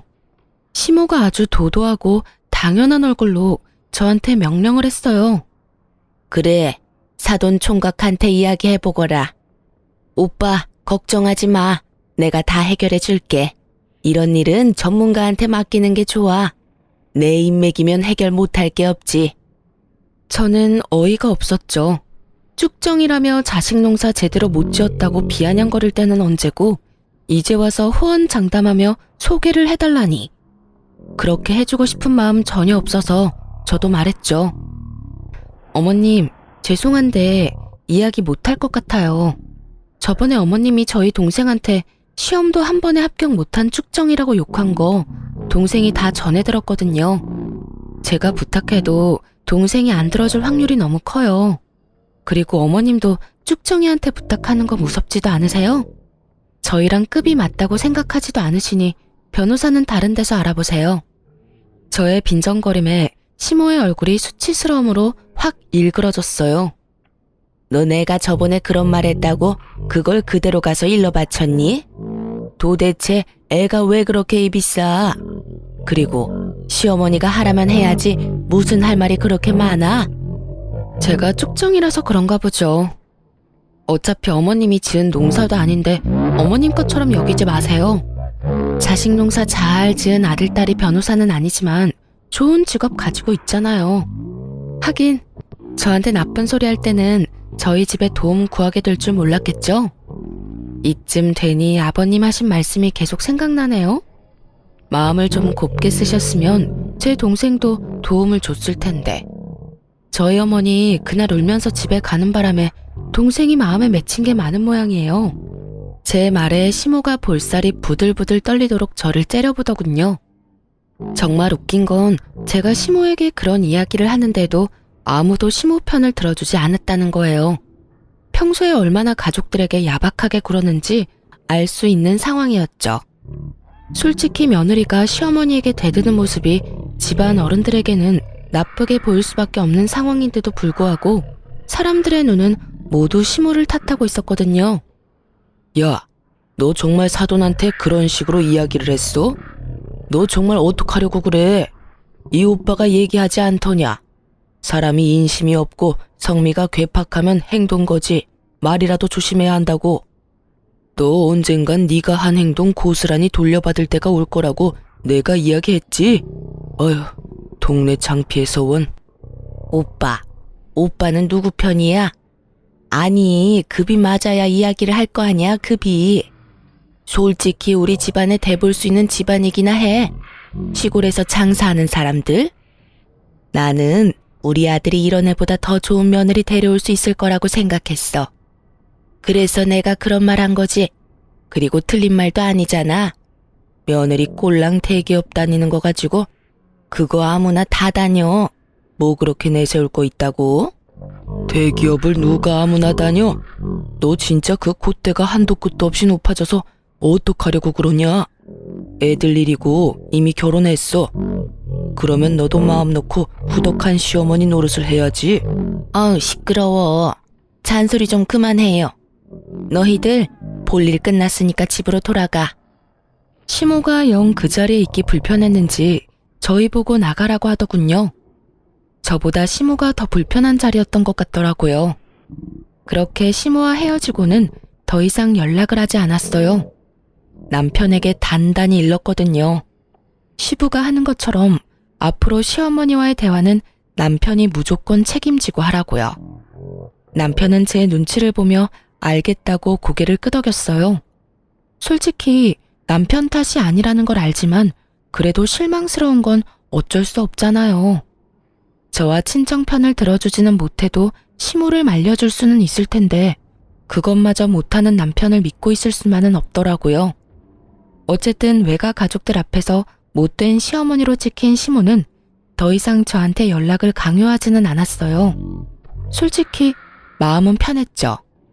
이렇게 평생 얼굴 안 보고 살면 좋았을 텐데. 그런데 딱히 인생이라는 게 제 마음대로 되지는 않는 거더라고요. 저희의 문제가 아닌 다른 문제로 시모와 다시 연락하게 될 상황이 발생했죠. 저희 결혼 6년 차에 시모가 시부의 내연녀에 대해 알게 됐거든요. 사실 징후가 없었던 건 아니었어요. 시부는 사람 좋은 모습을 하고 있지만 유독 시모에게만은 하고 싶은 말 다 하면서 짜증내는 면이 있었거든요. 신경질적이고 사람을 아래로 보는 그런 시모의 행동이 사람 좋고 둥글게 사는 시부에게는 좋게 보이지 않았던 거라고 생각해요. 그래서 두 분이 싸우는 일이 잦았던 거죠.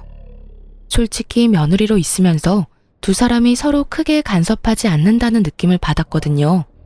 그리고 시부의 마음이 이해가 안 가는 것도 아니었으니까요. 저도 시모에게 당해본 일이 있으니까 두 사람 사이가 나쁘더라도 그러려니 했죠. 그런데 시부가 다른 여자와 사귀고 있던 걸 시모가 알게 됐어요. 알게 된 계기는 심플하면서도 충격적이었죠. 시모가 자주 연락하는 보험 설계사가 있어요. 그 사람을 시모가 자신의 중학교 동창한테 소개시켜줬거든요. 그런데 그 보험 설계사가 시모에게 폭탄 같은 소식을 전한 거였어요. 바로 그 동창의 생일날 고급 호텔의 비싼 명품 주얼리까지 애인에게 선물 받았다는 걸 알려줬거든요. 저희 시모는 딱 두 가지 좋아하는 게 있었어요. 바로 농사를 잘 지은 자기 자식들과 반짝거리는 주얼리요. 다이아몬드, 루비, 사파이어, 금. 반짝이라는 것이라면 종류를 불문하고 사모으기 바빴던 사람이니까요. 시부가 몇 번이나 사치와 낭비를 줄이라고 단단히 일렀지만 시모는 전혀 개의치 않고 시부의 카드로 열심히 샀다고 하더라고요. 사촌이 땅을 사면 그렇게 배가 아프다는데 별 볼 일 없다고 생각했던 동창이 애인에게 그런 선물을 받았다는 걸 들으니 어지간히 속이 쓰렸나 봐요. 그 동창분은 몇 년 전에 사별을 하신 상태였거든요. 그러니 다 늙어가는 마당에 돈 많은 남자까지 어떻게 잡았는지 궁금할 수밖에요. 그렇게 눈에 불을 켜고 동창의 애인을 찾아 나섰던 시모의 눈에 동창과 팔짱을 끼고 백화점을 활보하고 있는 자신의 남편을 발견한 거죠. 개인적으로 시모가 좋고 나쁘고를 떠나서 그 상황만 놓고 보자면 참 시모가 안 됐다는 생각을 했어요. 하지만 시모의 뇌구조는 저와는 좀 많이 다르더라고요. 예, 네 아빠 바람났어. 그것도 내 동창이랑. 너 이게 말이 된다고 생각하니? 거기다가 살면서 나한테는 반지 하나 사준 적이 없던 인간이 그년한테는 비싼 명품 브랜드의 목걸이 팔찌 세트를 선물했대. 내가 기가 막혀서 줄 거면 지 마누라를 줘야지 왜 그딴 년한테 주느냐고. 나 그렇게 두고 볼 수 없으니까 아들, 네가 나 좀 도와. 네가 그 여자가 너희 아버지한테 받은 것보다 더 좋은 거 선물해줘. 나 곧 생일이잖니. 그 여자가 간 호텔보다 더 좋은 호텔, 그 여자가 아버지한테 받은 선물보다 더 좋은 선물로. 시모의 말에 깜짝 놀란 제가 반대를 하며 나섰어요. 어머님, 그게 무슨 말씀이세요? 아버님이 바람을 폈으면 아버님하고 단판을 지을 생각을 하셔야지 어떻게 내연녀보다 더 많이 받겠다고 아들을 들들 볶아요? 어머님, 그러지 마시고 내연녀를 찾아가시든지 아버님하고 이야기를 하세요. 그 돈은 아버님이 쓰신 돈이니 저희가 어떻게 할 수 없잖아요. 화가 난다고 아들한테 그만큼의 돈을 쓰시라고 하는 거는 좀 아니지 않을까 싶네요. 그렇지 않아도 이 사람 개원하고 요즘 환자도 많이 없는데. 너 지금 그게 나한테 할 말이니? 내가 자식을 왜 키웠는데? 이런 일이 있을 때 너희가 나를 도와줘야 하는 게 당연한 거 아니니? 정말 어이가 없어서. 넌 내가 그 동창년이랑 네 시아버지한테 이런 수모를 당해야 한다고 생각하는 거니? 비루하게? 난 그렇게 못해. 내가 왜 그렇게 살아? 난 그년이 받은 것보다 더 많이 받을 거야. 남편이 주든 아들이 주든 누가 주든 뭔 상관이야? 내가 그년보다 돋보이면 될 일인데. 시모가 우기고 있었지만 저는 당연히 남편이 거절할 거라고 생각했어요. 저야 월급쟁이지만 남편은 아니잖아요. 의료라는 거창한 타이틀이 붙긴 했지만 그것도 서비스업이란 말이죠. 환자가 있어야 돈을 버는 법인데 지금 남편 병원이 그렇게 좋은 상황이 아니었거든요. 당신, 나 좀 봐. 설마 어머님 말씀하자는 대로 하는 건 아니지? 그럼. 설마 그런 거 다 어떻게 맞춰드려. 그냥 조금 달래드리면 될 거야. 그 큰 돈이 어디서 내가 그걸 해줘. 그렇지? 어머님 상심한 건 알겠는데 그렇다고 그걸 돈으로 풀려고 하면 안 되지. 그것도 아들 돈이잖아. 대신 당신이 나중에 어머니 달래드리고 아버님이랑 얘기 한번 해봐. 집안 이렇게 난리가 나서야 되겠어? 어떻게든 안정시켜야지. 아버님이 잘못하셨지만 한쪽 이야기만 들어가서 모르는 거고. 당연히 여기서 이야기가 다 끝난 줄 알았어요. 시모에게 줄 수 없다고 거절의 말을 건네고 그것이 끝이라고 생각했죠.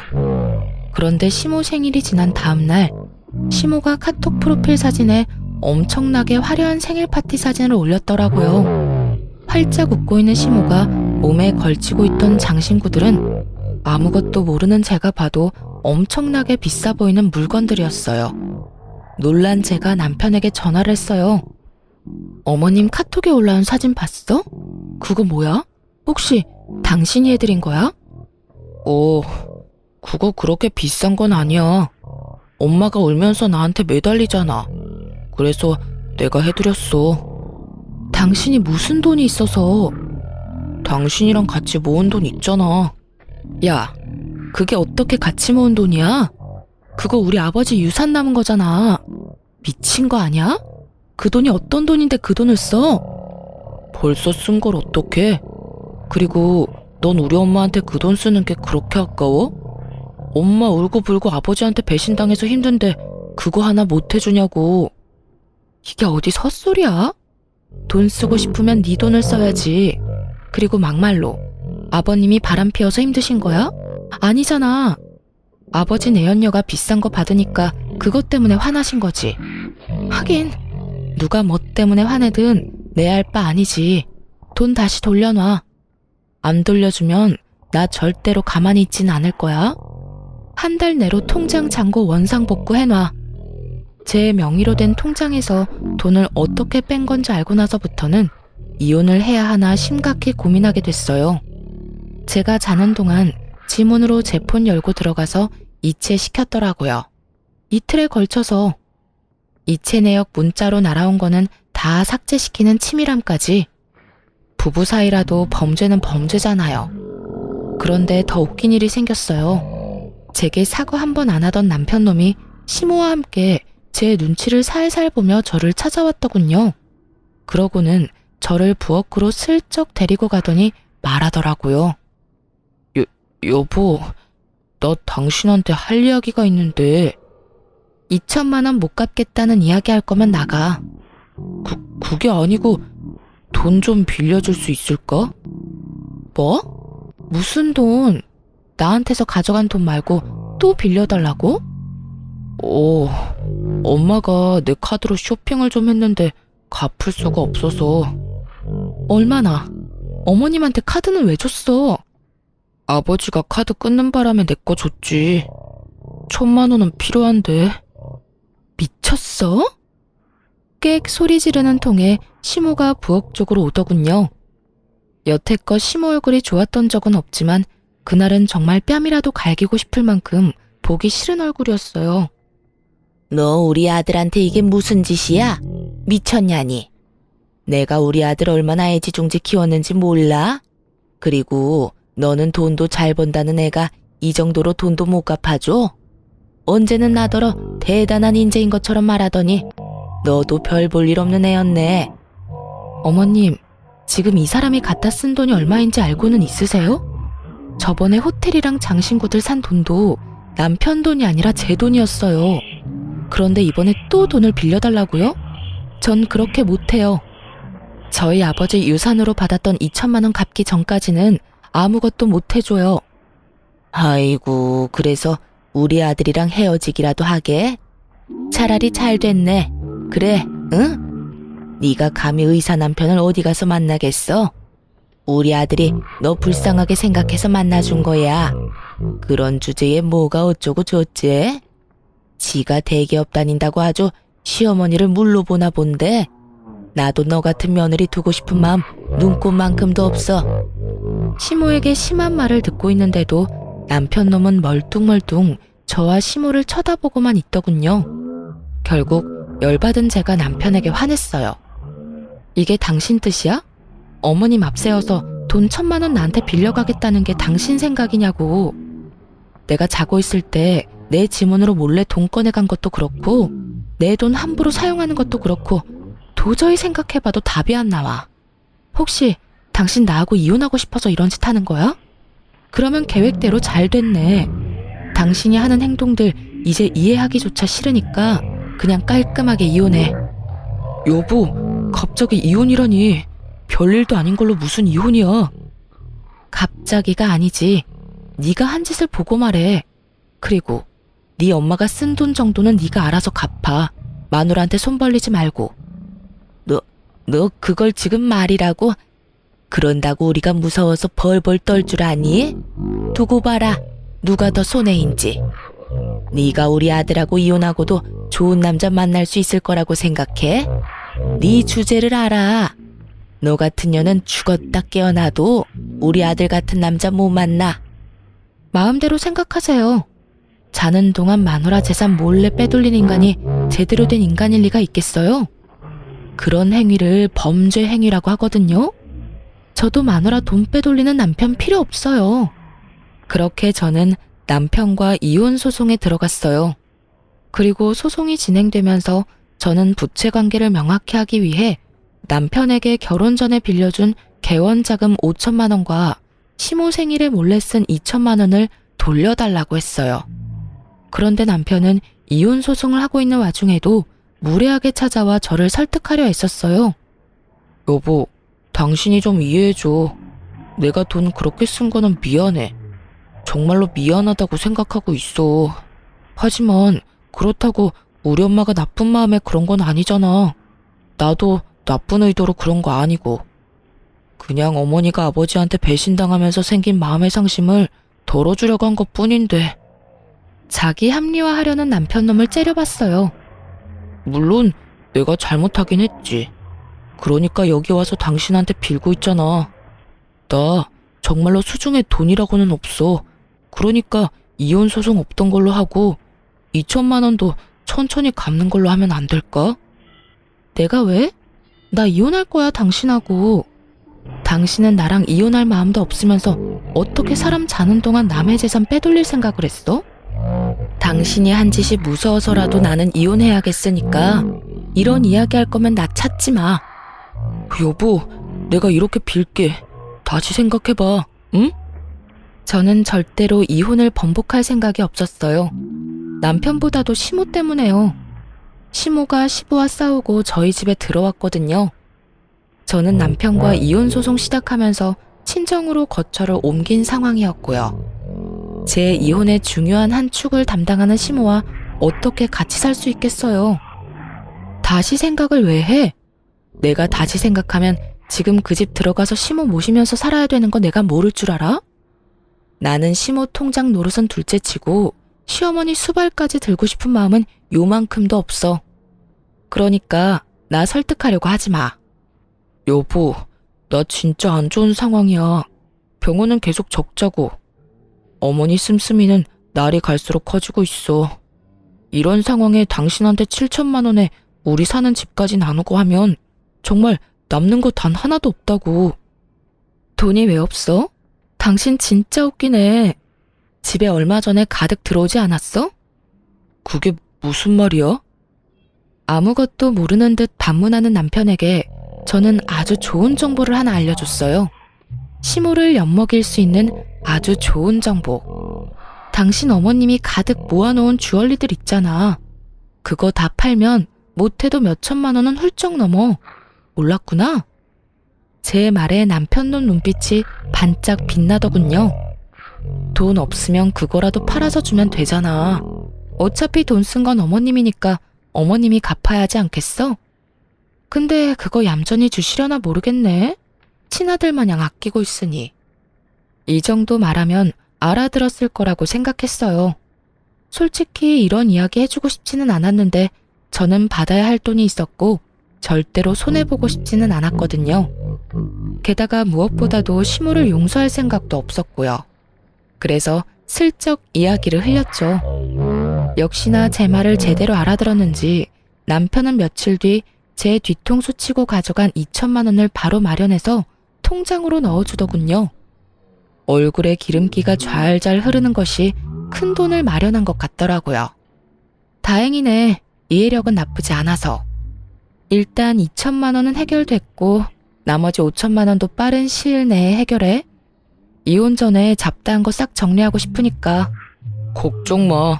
돈 없으면 어머니 목걸이 몇 개 더 팔면 돼. 요즘 금값도 많이 올라서 그런지 살 때보다 더 많이 받아. 그리고 그거 아니더라도 곧 부모님 이혼하실 것 같거든. 그때 어머니가 받은 것들로 돈 마련할 수 있으니까 뭐 일단 좋은 방법 알려줘서 고마워. 돈이 생기니 이혼 다시 생각하라는 말도 하지 않더라고요. 자기 엄마 물건 팔아서 돈 마련한 주제에 자기가 대단한 것처럼 굴고 있으니 어찌나 웃긴지. 속으로 비웃음을 참느라 고생했죠. 역시 돈이 아쉬워서 나 잡으려고 한 거구나 하고 생각하니 눈앞에 남편놈 얼굴이 더 꼴 보기 싫은 거 있죠? 돈 이야기 끝났으니 서로 용건만 간단히 하고 집으로 돌아오는데 시모에게 전화가 걸려왔어요. 전화를 받자마자 시모가 큰 소리로 제게 소리를 버럭 지르더군요. 야, 네가 우리 아들한테 목걸이 갖다 팔라고 시켰어? 내가 모아놓은 것들, 그것들이 어떤 건데? 내 목숨과도 같은 것들이라고. 당장 다시 돌려내. 당장 내 앞에 내 물건들 되돌려 놓으라고. 이보세요, 아줌마. 저는 당신 아들한테 받아야 할 돈이 있는 채권자예요. 채무자가 돈 마련할 방법 없어서 전전긍긍하길래 방법 좀 알려준 것 뿐이라고요. 막말로 내가 그거 가져가서 팔았어요? 나 그 더럽고 욕심이 덕지덕지 붙은 물건들 꼴도 보기 싫고 만지기는 더더욱 싫은 사람이에요. 당신 아들이 당신 생각했으면 안 팔았겠지. 근데 막상 돈 필요하니 떡하니 팔아다가 돈 마련한 건 당신 아들이라고요. 나한테 전화할 게 아니라 아들한테 전화하셔야지. 어디 돈 빌려간 사람이 돈 빌려준 사람한테 이 난리야?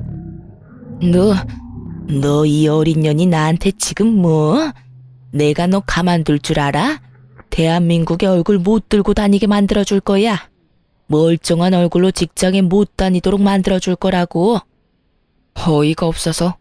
어디 잘해보세요. 그럼 나도 법적으로 해결할 테니까. 그리고 당신이 뭔데 나를 가만 안 둬? 나 막말로 이제 당신 며느리 아니거든? 그런 갑질 하고 싶으면 당신 자식들한테나 해. 그리고 어디 가서 자식 농사 잘 지었다고 말하지 말고요. 자식을 얼마나 잘 키웠으면 엄마가 목숨보다 사랑하는 장신구 갖다 팔아서 돈을 마련하는 아들이 됐을까? 하긴 그 나물에 그 밥이라고. 다 같은 그릇에 담겨있는데 다를 리가 있을까 싶네요. 다시 생각해도 웃기네. 자식 농사. 남 욕하면서 깎아내리기 전에 아줌마 집구석이나 잘 간수해요. 자는 동안 마누라 지문으로 몰래 돈이나 털어가는 도둑놈 새끼 길러낸 주제에 자식 농사는 무슨?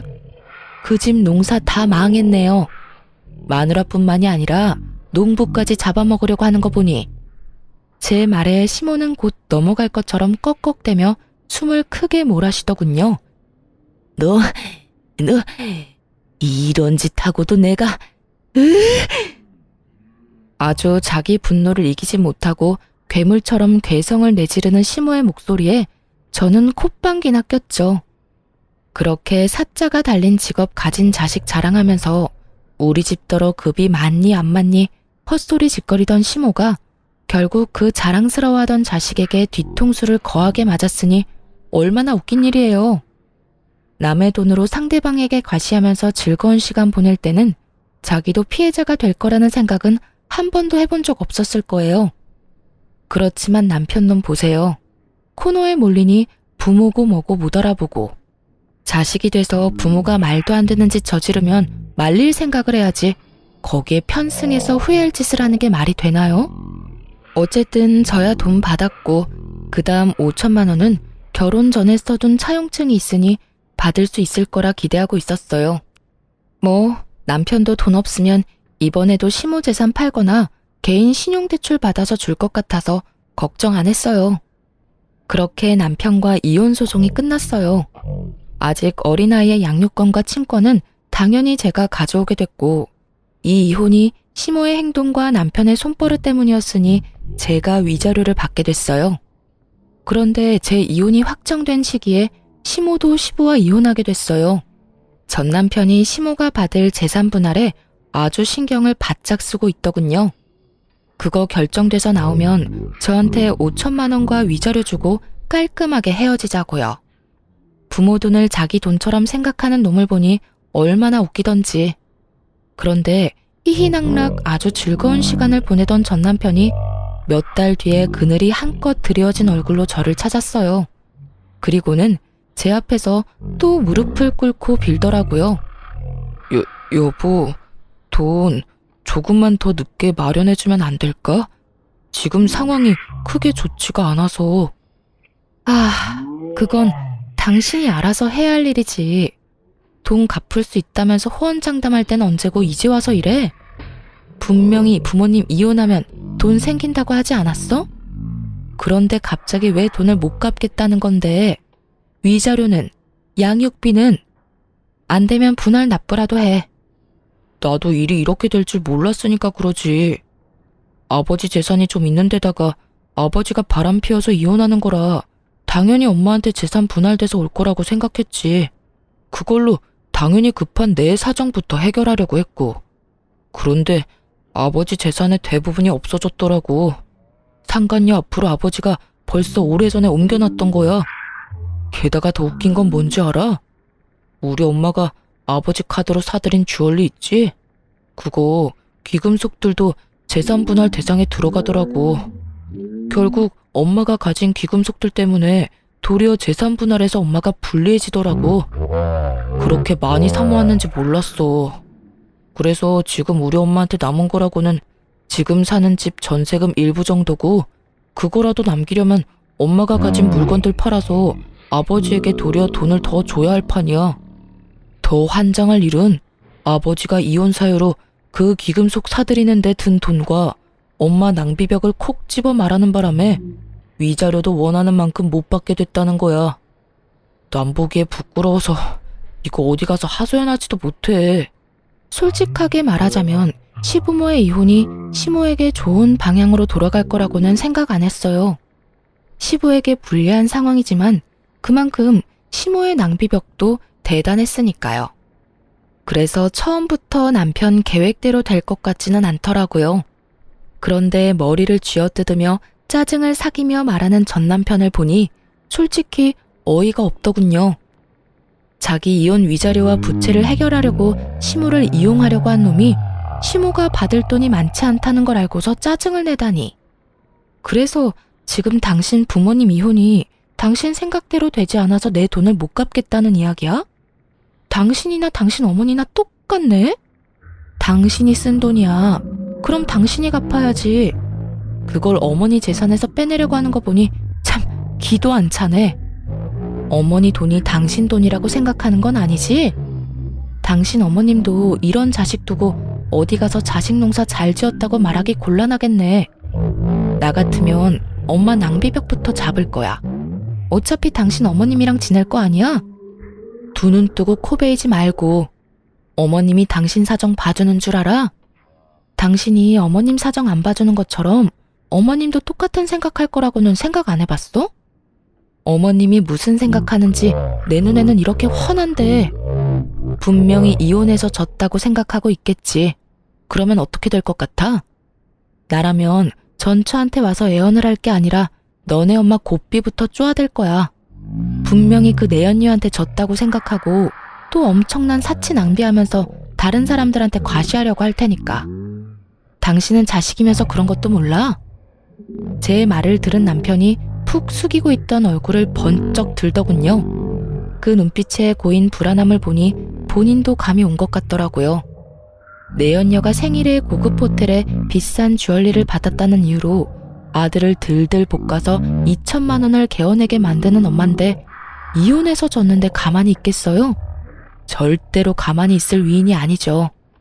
거기까지 생각이 미쳤는지 그제야 전 남편은 제게 인사도 없이 헐레벌떡 뛰어가더군요.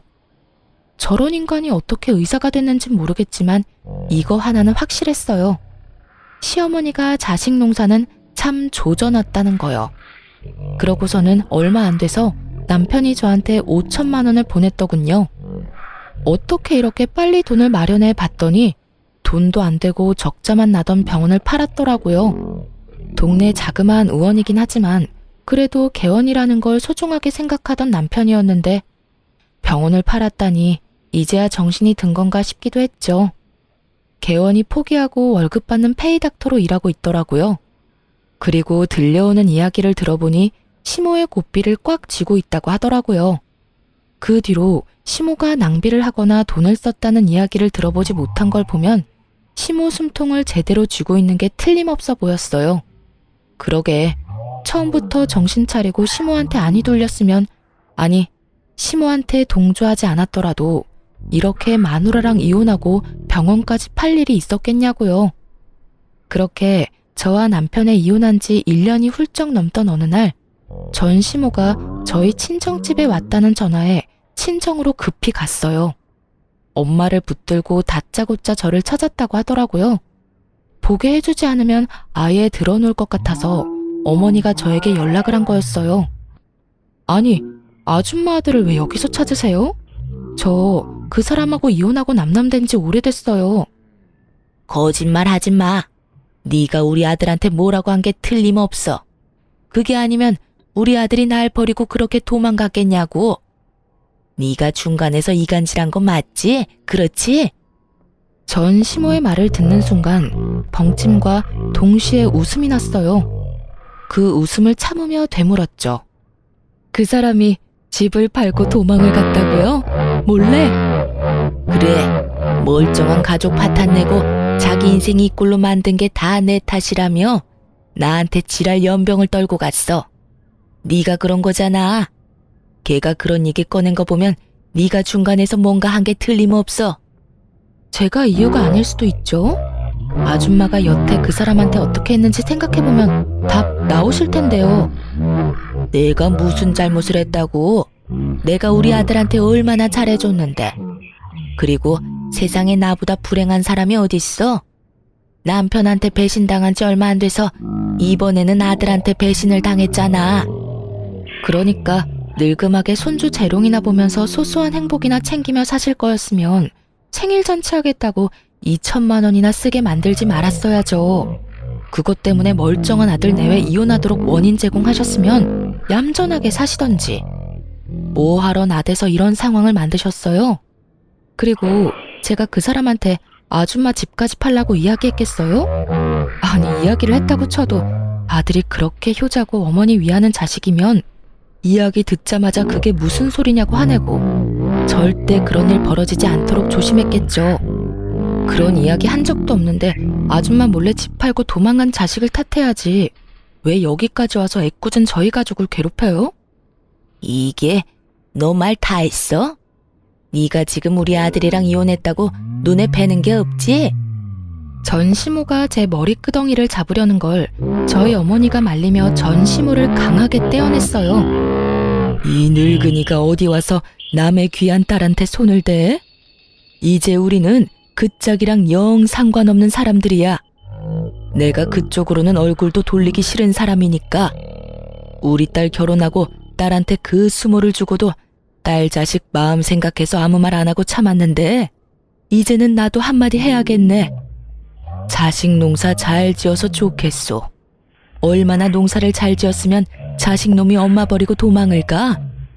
지도 보니까 제 어미가 사람답게 살 것처럼 안 보였으니 버렸겠지. 자식놈한테 빌부터 쓰잘데기 없이 돈이나 펑펑 쓰면서 자식 등골 빨아차먹는 어미나 그런 어미 몰래 집 팔고 폐물 팔아서 도망가는 아들이나 아주 똑같은 것들이야.